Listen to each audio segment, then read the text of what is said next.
সরকারের ইশতেহার বাস্তবায়নে ১৮০ দিনের কর্মপরিকল্পনা নেওয়া হয়েছে জানিয়ে প্রধানমন্ত্রী তারেক রহমান বলেছেন, এ সময়ের মধ্যে ৫ জেলায় হেলথ কার্ড দেওয়া হবে। ৫ লাখ সরকারি কর্মচারী নিয়োগের সিদ্ধান্ত হয়েছে জানিয়ে তিনি বলেন, নির্বাচনের সময় দেয়া প্রতিশ্রুতি সরকার বাস্তবায়ন শুরু করেছে, যা থেকে উপকৃত হবে সবাই।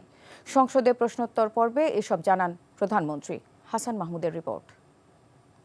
মাননীয় স্পিকার, আপনাকে ধন্যবাদ। ৪ দিন বিরতির পর স্পিকার হাফিজউদ্দিন আহমেদের সভাপতিত্বে শুরু হয় ত্রয়োদশ সংসদের প্রথম অধিবেশনের ১৪তম দিন। পরিকল্পনার কথা বলেছেন। প্রশ্নোত্তর পর্বে অংশ নিয়ে প্রধানমন্ত্রী তারেক রহমান জানান, ১ জুলাই থেকে ৫ বছর মেয়াদী পঞ্চম প্রাথমিক শিক্ষা উন্নয়ন কর্মসূচি শুরু হবে।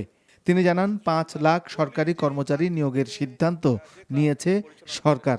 সরকারের নির্বাচনী ইশতেহারে ঘোষিত কার্যক্রমসমূহ বাস্তবায়নে সকল মন্ত্রণালয় এবং বিভাগ আগামী ১৮০ দিনের কর্মসূচির আলোকে কর্মপরিকল্পনা প্রণয়ন করেছে এবং সেগুলো বাস্তবায়নের উদ্যোগ এরই ভিতরে গ্রহণ করেছে। সারা দেশে শহর ও গ্রামাঞ্চলে খেলার মাঠ নির্ধারণ ও অবকাঠামো উন্নয়নে গঠিত কমিটি কাজ করছে জানিয়ে প্রধানমন্ত্রী বলেন, হাইটেক সফটওয়্যার পার্ক ও আইসিটি সেন্টারগুলো পরিচালনায় পেপালের কার্যক্রম শুরুর উদ্যোগ গ্রহণে কমিটি করা হয়েছে। পর্যটন মহাপরিকল্পনা প্রণয়নে কাজ করছে সরকার।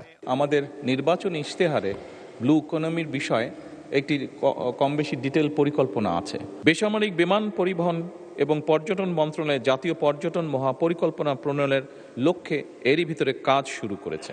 এছাড়া মধ্যপ্রাচ্য অস্থিরতার প্রেক্ষিতে বিকল্প শ্রমবাজার সন্ধানে সরকারের সুনির্দিষ্ট পরিকল্পনা রয়েছে জানিয়ে প্রধানমন্ত্রী বলেন, নির্বাচনের সময় দেওয়া প্রতিশ্রুতি বাস্তবায়ন শুরু হয়েছে, যা থেকে উপকৃত হবে সবাই।